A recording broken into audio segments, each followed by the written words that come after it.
म्हणजे असं महाराष्ट्राच्या निकालानंतर दाखवून दिलं. मग लोकसभेच्या निकालानंतर काय दाखवलं त्यांनी? एका निकालानंतर सगळं ठरतं काय? मग तुमच्या सीटा एवढ्या कमी झाल्या म्हणजे महाराष्ट्र देशातल्या जनतेने काय दाखवलं?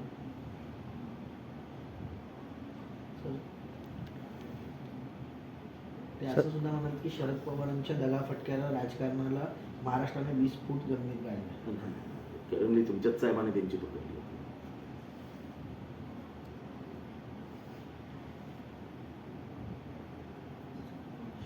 सीआयडीच्या कडे जे प्रकरण आहे ते सीआयडी देशमुख कुटुंबियांना विश्वासात घेत नाहीये, बरीचशी प्रकरणं दाबण्याचा प्रयत्न करते असं आदिंद्र जावडेकरांनी आरोप केला. असं आहे की हीच जर माहिती जनतेला दररोज संध्याकाळी किंवा 2 दिवसांनी मिळाली असती तर असं काय संभ्रम निर्माणच झाला नसताना.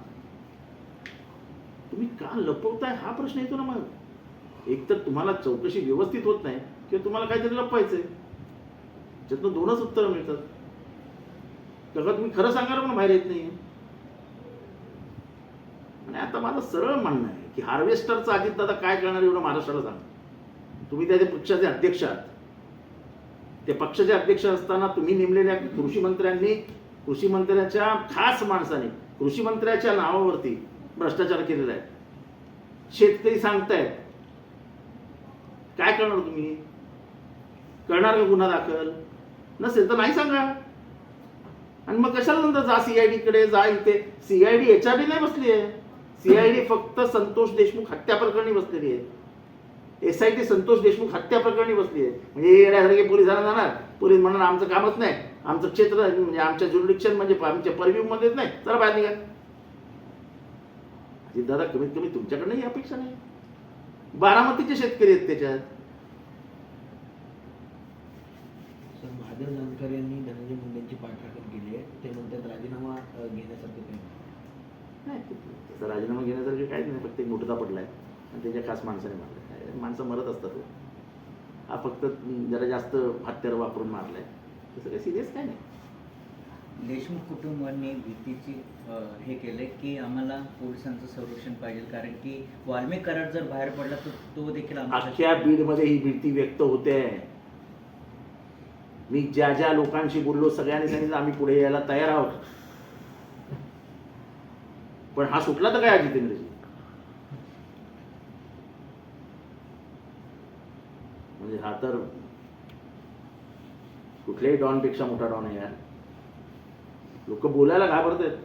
म्हणजे हा सुटल्यानंतर आता रस्त्यावर चालायला लागला तर बहुतेक मला वाटतं कर्फ्यूची गरजच लागणार. लोक आपापल्या घरी पळून जातील. सर, मुख्यमंत्री देवेंद्र फडणवीस म्हणतात की काँग्रेस, ठाकरे गट आणि शरद पवारांनी महाराष्ट्रामध्ये अराजकता पसरवण्याचा प्रयत्न केला. सगळं आम्हीच करतो. आणि महाराष्ट्रात अराजकता कुठे आहे त्यांनी आधी सांगा. आम्ही प्रयत्न केला. कुठे अराजकता आहे ही देवेंद्र फडणवीसांनी आरोप केला ना त्याने आमच्यावरती, आमच्या पक्षावरती. हा आमच्या चारित्र्यावरती आरोप आहे की आम्ही अराजकता पसरवतोय. त्यांनी सांगावं कुठे अराजकता निर्माण झाली आणि पसरवण्याचा कसा प्रयत्न. असे हवेत बाण मारू नये. सर, संजय राऊत म्हणाले की काँग्रेससोबत आमचा संवाद होत नाही. संवाद संवाद बघा, मला संजय राऊत आणि काय प्रश्न विचारू नका. आमच्या पक्षाची भूमिका स्पष्ट आहे. महाविकास आघाडी राहावी याच्यासाठी साहेब नेहमी आग्रही आहेत, प्रयत्नशीलही आहेत. आता प्रत्येकाचा प्रश्न आहे. आणि संजय राऊत हे डायरेक्ट मोठ्या साहेबांशी बोलतात. उद्धव ठाकरे डायरेक्ट मोठ्या साहेबांशी बोलतात, जयंत पाटलांशी बोलतात. त्यांच्या लेवलला त्यांनी बघा. कार्यकर्त्यांची एवढीच इच्छा आहे की एकत्र राहिलो,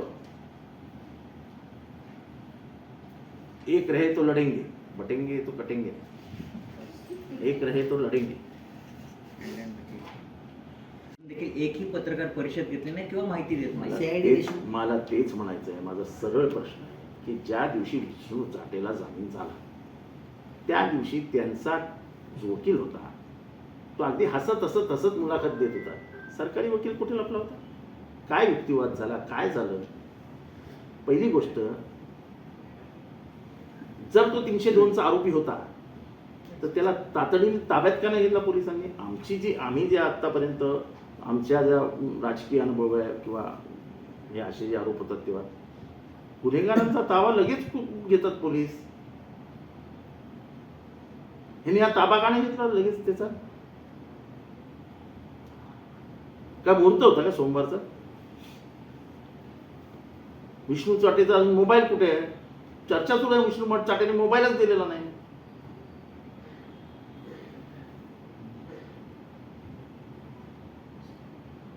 ते जिथे जिथे राहिले तिथे तिथे पोलीस गेलेलेच नाही आहेत.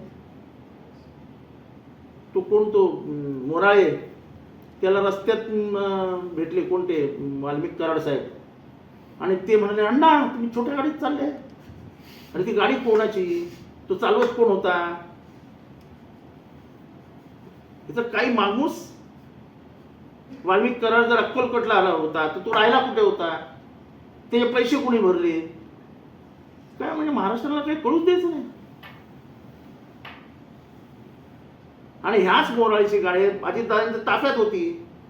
त्या मोराळीला म्हणजे हसू येतं, अण्णा तुम्ही लहान गाडीत या मोठ्या गाडीत. अरे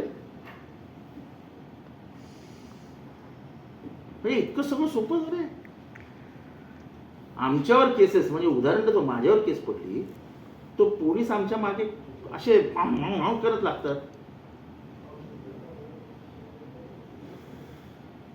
ना ते एफ आय आर झाला तुमच्यावर, यांच्या वाल्मिक कराडमध्ये बरं एफ आय आर झाला, काय नाही त्याचा हे ओपन आउट करत?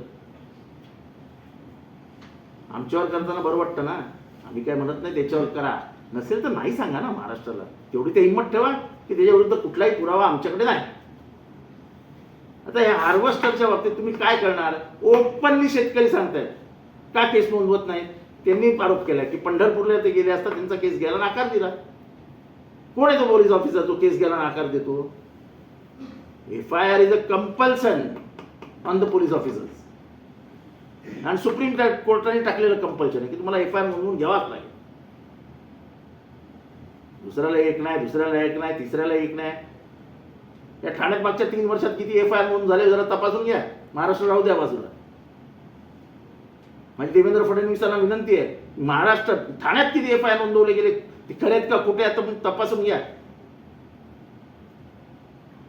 आपण बघितलं अमित शहाने काल असं म्हटलं की खरी तर त्यांची अस्वस्थता आणि त्यांच्या मनातला गोंधळ मी समजू शकतो. या सरकारने जे काय चालवलंय ते अतिशय निंदनीय आहे. या खुनाचा तपास कुठपर्यंत आलाय, कसा आलाय, काय आहे ते सरकार का लपवतं हेच समजत नाही. आणि सरकार सांगत असेल की हे गुप्त ठेवण्यात येतं, हे माझा एक प्रश्न आहे सरकारला. महाराष्ट्राच्या मी लक्षात आणून देऊ इच्छितो. शीना बोरा नावाचं एक हत्या झाली होती. त्याच्यात एक IPS ऑफिसरचं नाव ह्यांना बदनाम करायचं होतं. त्या RPS ऑफिसरचं नाव राकेश मारे. दररोज प्रेस कॉन्फरन्स व्हायची, दररोज प्रेसला ब्रीफिंग यायचं. आज इतक्या तपास झाला, आज हे हाडं इथे सापडली, आज ती कवटी तिथे सापडली. तेव्हा का बरं तुम्ही करत होता? इतकी निर्घुण हत्या झाल्यानंतर तुम्हाला का लपवावंच वाटतंय? वाल्मिक कराड नसेल तर येऊन सांगा महाराष्ट्राला वाल्मिक कराड नाही त्याच्यात. पण लपवता कशाला? लोकांना अंधारात का ठेवताय? हे कुटुंबीय जातात. मी सांगतो या कुटुंबियांसमोर एक इन्स्पेक्टर बोलला वाल्मिक कराडला काय होऊ शकत नाही.